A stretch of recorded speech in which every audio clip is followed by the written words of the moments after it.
featuring Ravi and Savitri.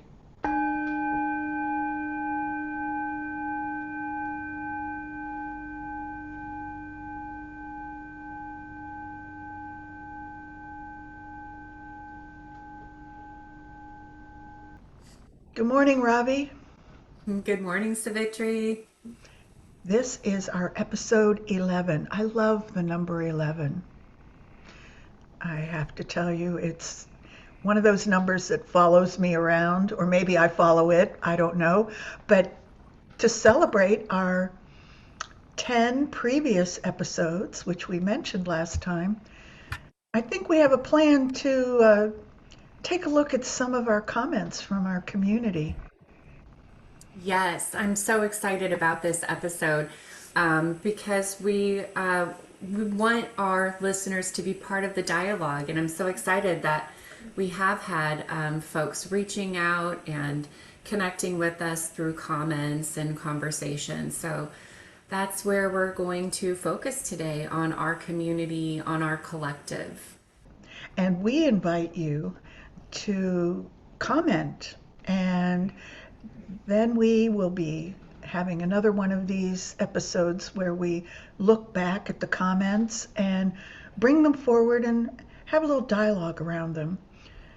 So today our comments come from episode 6, which has to do with the ego and the four aims of life, the gunas. And from Lee Corson, 413, we received this comment.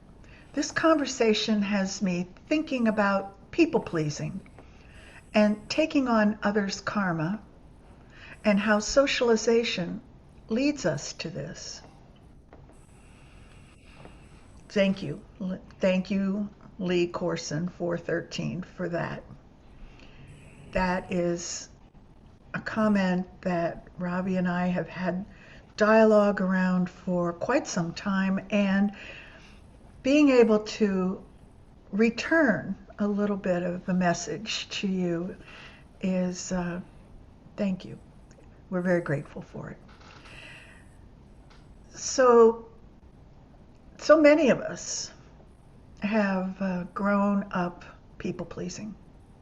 That's what we learn to do.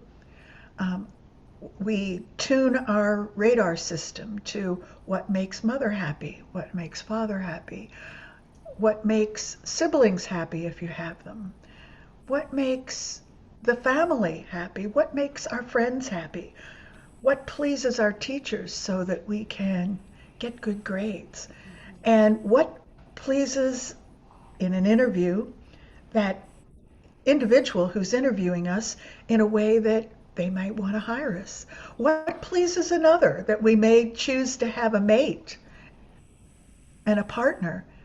And it goes on and on in so many different environments and in so many different ways. So that people pleasing is foundational. And it goes back to our previous episodes where Ravi and I both mentioned we all want to be liked. Yeah, there's a lot of that aspect of socialization and the role it plays in how what the concept of karma is, because it's what we determine to be socially good or bad, and that can change based on the society in which you live. So what I was thinking about as I was turning this comment or question over in my head is, what do we consider good and bad? And what's interesting is that frequency doesn't distinguish. It's just law. It just vibrates. And the universe asks us to follow our authentic vibration. And I think a lot of times we get in our head about what's good and bad or right and wrong because of the norms of culture and society, when those don't really align with our internal system. Right. And it's our internal system that if we tune into that, we might, then we feel, that's when we feel the alignment.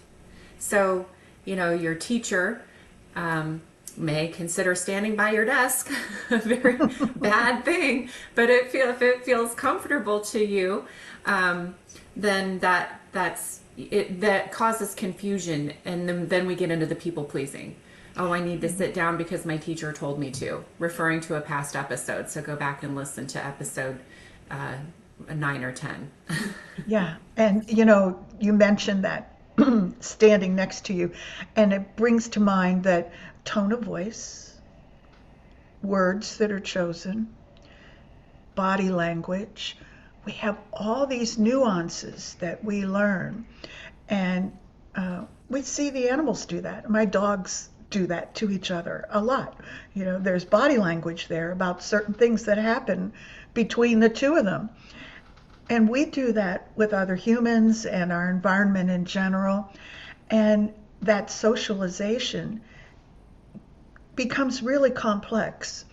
And when we have dissonance in that, like for instance, we come into an environment where people are very formal, let's just say a formal environment, or have a cultural way of being, and they understand each other at that level.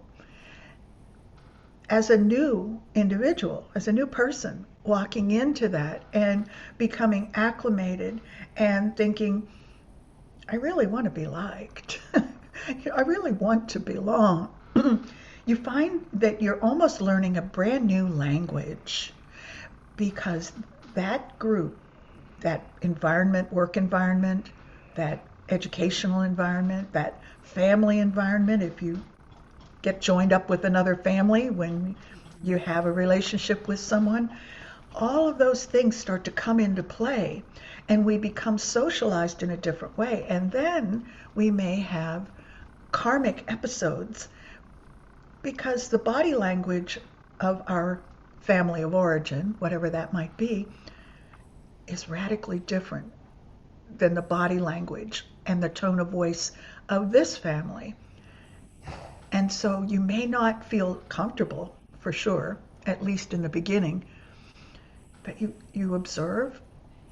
Maybe there's conflict, misunderstandings, and you start noticing where that internal self starts to become acclimated to the differences in different cultures, different environments, the academic environment versus a work environment, different work environments, your social environment versus your family environment, all those.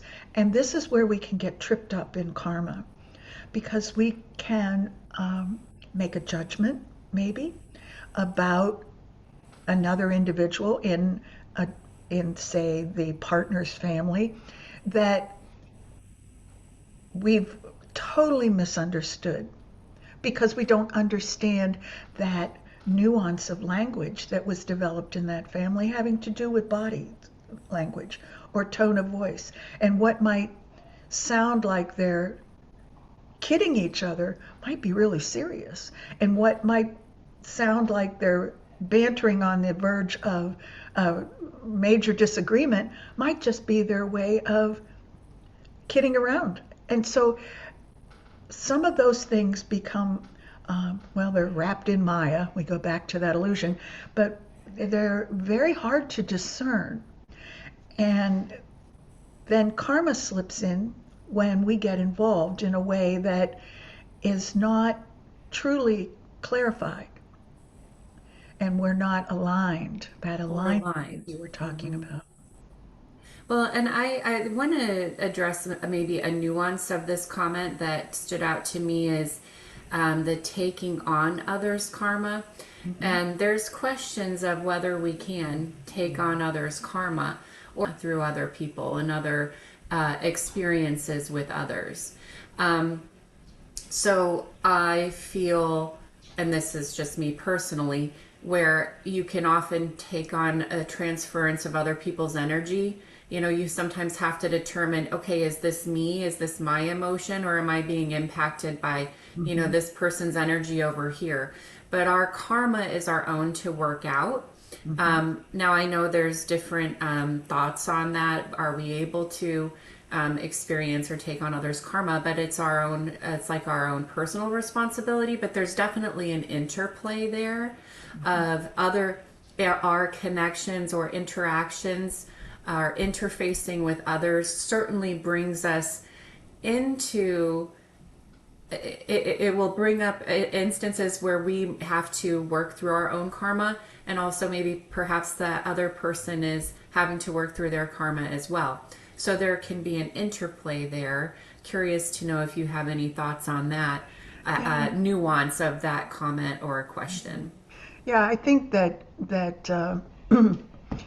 what you just said is true and accurate, and I'll step into it just a little bit deeper in a different way. If we come to a point where we become the fixer of someone else's life, whether that is requested of us or we decide to do that, then that's where that interplay becomes unbalanced. And as the designated fixer, stepping into that space to either try to change someone or control their environment or whatever it might be, with or without their agreement, then we have gone beyond that balanced approach of 50% of the relationships theirs, 50% of the relationships mine, and now I'm taking on a higher percentage of the relationship. At that point, you become accountable and responsible for some of their outcomes. And that is where the karma gets intertwined in a way that it becomes also part of what you bring or the results that you'll be getting back in a karmic way. And that can happen both ways. It can Yeah. happen. I don't mean to say that's the negative side. Maybe everybody jumped to right away when I started talking about this. But you also can compassionately and benevolently wrap some things into another person's life through uh, a more neutral way of coming into that relationship, one that has a sense of detachment. So the intention within yourself when you become involved with that type of behavior, action that causes karma, really makes a difference. So if you're in it in a way to exert power or to increase your own power, that's different than providing service with compassionate love. They might both bring karma back, but in different ways. And I think looking at in the reverse as well, are you that person who is projecting, or are you allowing others to project their will onto yourself? Yes. Not creating that meaning for yourself, but allowing others. So if you flip that example and kind of think of it as the receiver, are you allowing others' thoughts, behaviors, actions to influence you because you're not taking responsibility for your own thoughts, behaviors, and actions and taking on other meanings of, are you not able to create meaning in your life? And essentially, am I being a victim? Am I, falling prey to victim mindset where everything's happening to me instead of happening for me, or I'm a co-creator in my own experience? Yes, the co-creation is the part that I was mentioning with the 50-50. And when you described it from the other side like that as the victim, there is a lack of accountability there. And that's where you go to someone and expect them to fix it. Right, and right. and then you're drawing that person into your karma and expecting them to take care of your business. Or they're at fault for Mhm. something, you know, that you are perceiving to be negative in your life. Yes. Yes. Yeah, it was a really powerful question and comment. Yes. It really Yeah. opened quite a bit of thought for both of Yes. us, I think. Yeah. Yeah. Let's see if I have addressed all those points and that, yeah. Yeah. So we talked about the socialization and we talked about taking on others' karma. So did we have another comment in Yes, episode from 6? our friend of the pod, Mm-hmm. Debbie Walmsley, Labri consultant, who actually just um, won an award, or made a step up in her work there. So congratulations to friend of the pod, Debbie. And she asked a question. And we maybe were talking about some having being an observer of things, neutrality. Her question is, so do you feel that you shouldn't feel anything? If I reach that state, I'm kind of numb. What's the difference? What's the difference? And I took this to mean, so Debbie can certainly reach out if I'm misinterpreting this, but what's the difference between neutrality and numbness? And this is such a great question.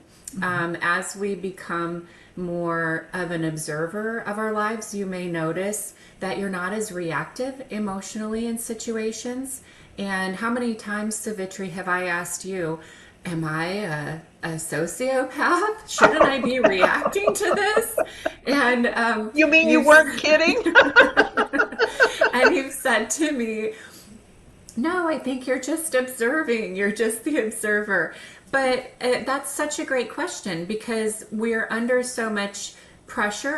Our sympathetic nervous system can be so activated by things going on outside of us, that how do we know if we're dissociating or if we're observing? I love this question because I've had it myself so many times. And for me, it comes down to, am I feeling distant from myself? Are my emotions feeling far away that I can't tap into them? Even if it's, watching a video on something social that really tugs at my heartstrings and I start to get a little teary, or you burst out laughing, then you can kind of tap in and go, oh, okay, no, I can still feel, I still feel things. It's just that I'm not reactive in this situation. So for me, Yeah. that's somewhat how I discern that. Am I able to tell the difference between just a lack of emotion because I'm feeling very distant from it, dissociating from it? Or am I simply not reacting to it? Am I giving myself time to observe and respond and detach? Maybe not everything has to be emotionally charged. That's been a big lesson for me. I don't have to respond or react to everything. I can, to use this metaphor, scroll on. I don't have to attach to every emotion. But that doesn't necessarily mean I'm detached from emotion. So that was my take. It's such a relatable question. I think that we feel when especially when you are in deep practice or in regular practice, and you start noticing yourself observing more and not being so reactive to things, you can start asking that question, am I okay? Am I able to feel? So I know I've certainly had that question myself.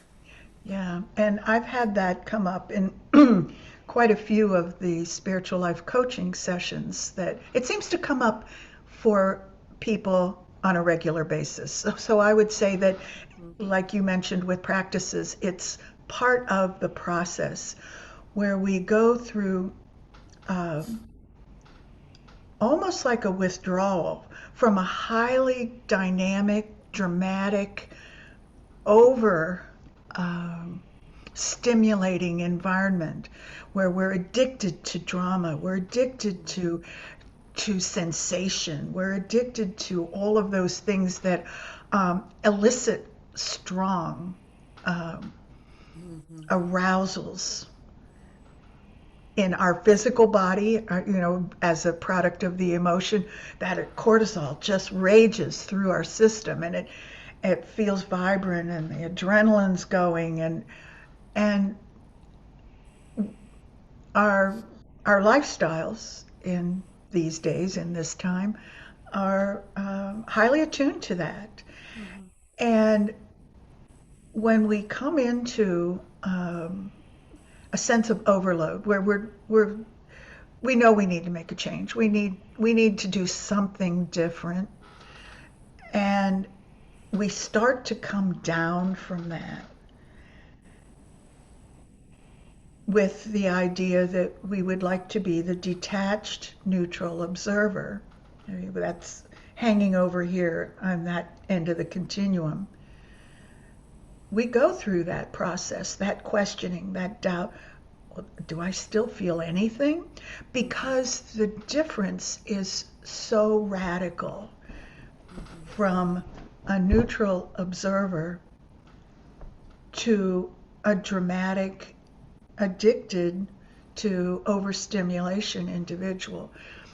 It goes beyond just bringing the mind into a more detached way. That's probably the first place that we can start, is to help the mind intellectually bring it in, because that's what we do first, right? We get it intellectually, then we bring it into the rest of our body and our heart and energy centers. But the body's not ready for that. The Right. amygdala is going, hello, where's my burst of energy? Where's that excitement? And when we're not highly emotionally charged, then we feel less than.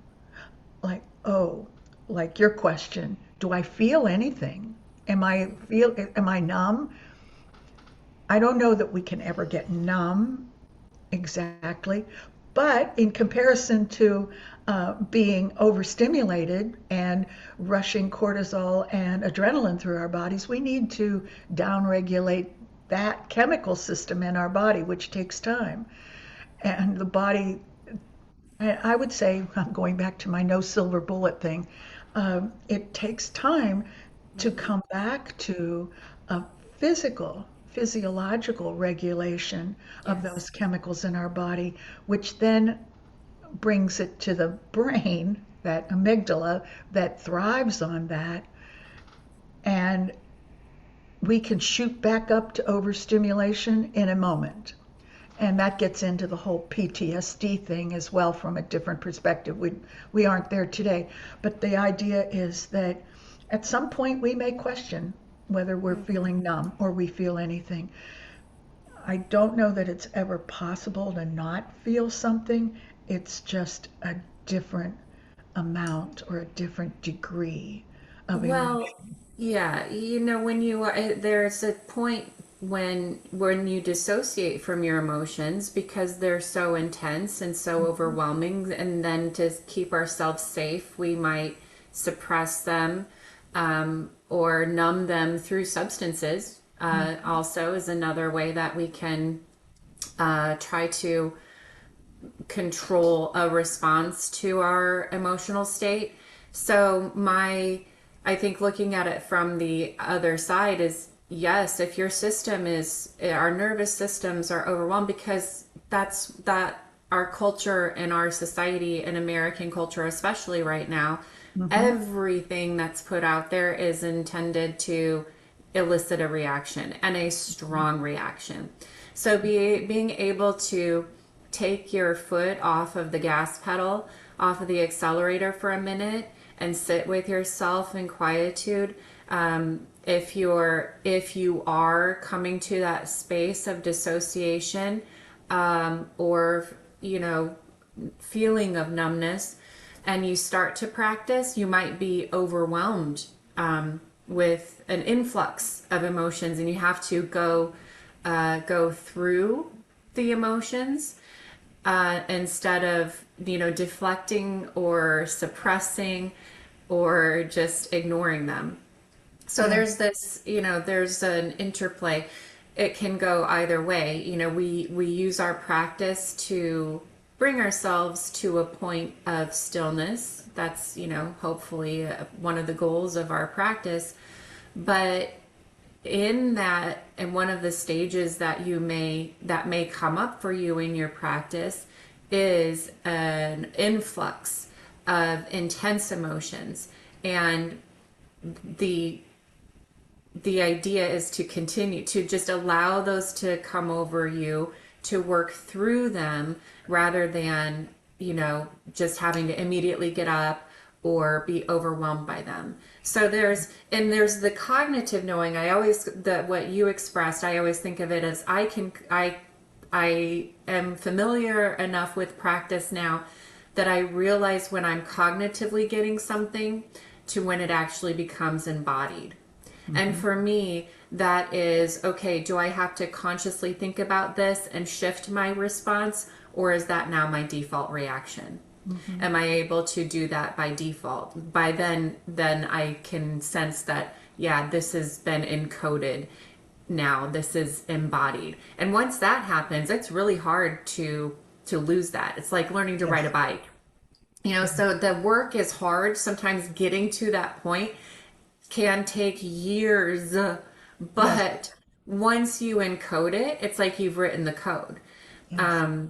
And again, through practice, I would like to think of it as you're good at math. What's the Oh no, exponential it's Saturday. exponent exponential growth. Right. So the first time you learn something, it's really hard, but the next application, it expands, farther, and it grows without as much effort. So, as you first encounter something and life throws you that karmic lesson again, and you're like, oh, this is so hard. Why do I have to do this again? But after you experience it again and again, you're encoding, you're embodying, and eventually that becomes your default response, and it becomes it's easy, it flows, it's ease. Doesn't mean that everything in life is easy that comes at you is easy, but you can move through it with greater ease. I don't know if I took us too far off the path of that question, but I think what you're saying is absolutely true. And while you were talking about it, two things came to mind, but I'll start with this one. We begin to get a sense of knowing, and we get comfortable with it because we realize that we don't have to react in a millisecond. We can take a moment, and when we find ourselves taking a moment to really reflect, and we're not talking about a half hour or 5 minutes or anything like, we're talking about a little more than a millisecond, like 2 or 3 seconds. That's all it takes, like a breath. And when we get to that point, all of a sudden we start seeing the circumstances, or we hear what was said to us with clarity. And the energy around it that would cause misunderstanding starts to dissolve away. And we think, okay, this is what they meant. This is how I feel and think about it. And now I get to either you do an action, or you say something, or you have silence, or any of the other choices that come up. But suddenly you are in an environment internally where you can make choices rather than just be hanging on to whatever it is that happened. And then you go, okay, I guess I need to go with that because I just did it. And when you were talking about the years or whatever, I had a quick memory of just recently having seen a very high-powered microscopic quick video of neurons floating in isolation and then connecting with each other. It was fabulous to watch that. If I could find it again, I'll send it to you. And what it was our neural mapping creating those connections. And the interesting thing about it was that we had a neuron over here and one over here, and they came close, and then they moved away from each other. That one didn't fit. That one didn't work. There was something about it. Now, as an observer, without knowing what the chemical responses were and all the other things, the electromagnetic energies that were happening there, watching the video, you wouldn't know what those were. But something communicated to them that they were not a fit. And this one went over here and found one and connected.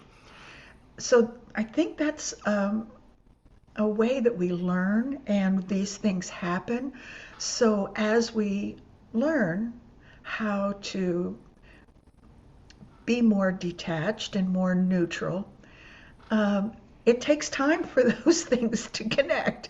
First of all, they have to become, right. They have to be there, and then they need to find a like kind to connect to. So patience is a great virtue Well, when it comes to this. and we're not responsible for everything that comes into our lives. We're Right. responsible for how we respond, our response ability. What is our responsibility? Are we able to practice the pause, take that moment in between, and rather than react, respond? So, and that takes, sometimes you go through. So to circle back, you do sometimes have those moments of, I'm not feeling anything. Am I okay? And you might reach out to your guide and go, am I a sociopath or am I just being an observer? But that's completely normal, and it's part of the process. And so is, sitting in contemplation and practice and being overwhelmed and feeling that influx of emotion.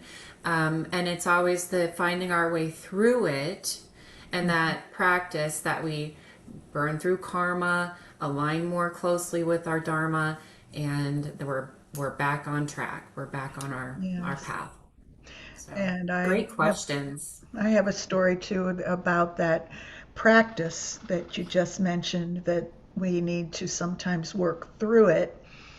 And that a while back, maybe a decade or so ago, when I was teaching more in person, someone came up after a practice, and this individual had been practicing on a regular basis, not just with me, but with other leaders or teachers, and said, I don't know, when I leave practice, I don't feel happy. I don't feel light. I don't feel relieved. Sometimes I feel really sad. Sometimes I feel really angry. And I don't know if I can keep doing this. And I didn't know what to say really. And so I thought, okay, I'm not taking this personally, because I know that it happens in practice with lots of different people. So that was good. I was able to get to that detached moment and neutral. And then I thought about what I could respond to this individual, or how I could respond. And I basically said my statement, well, there's no silver bullet, and we come to practice to get to know our inner truth and ourself. And sometimes there are things there that we have avoided, that we no longer would like to have bubble up to the surface. And yoga brings us into, and meditation brings us into an internal world where we are looking at ourselves and growing and nurturing ourselves. So the individual was gone for a few weeks, and I thought, well, it's unfortunate, and we'll miss that person. And then that person returned and continued to practice for quite a few years, and is still practicing. And there's that illusion around practice as well, that I think a lot of people think they come to practice in order to feel good. They want to feel good every moment they are there. They want to feel good when they walk out the door. And yes, there is a cleansing and a purification, but those two words also bring up things that we need to cleanse, we need to purify. So, yeah, I thought I'd just share that story, whether it helps bring a little clarity, I don't know, but It's that thing again, that dichotomy, the polarity of the world that we live in. There are those moments of, wow, I really feel like I'm feeling nothing, and those moments of feeling completely overwhelmed. And we're using practice to find that place of harmonization on that spectrum where we can experience those feelings and emotions, sometimes calming them, and sometimes tapping into them and bringing them to the surface. yeah. And the more we practice, again, it's like anything, the more you practice, the more skilled we become. Something, might disrupt that, but you come back to it. You can continue to come back to the mat, to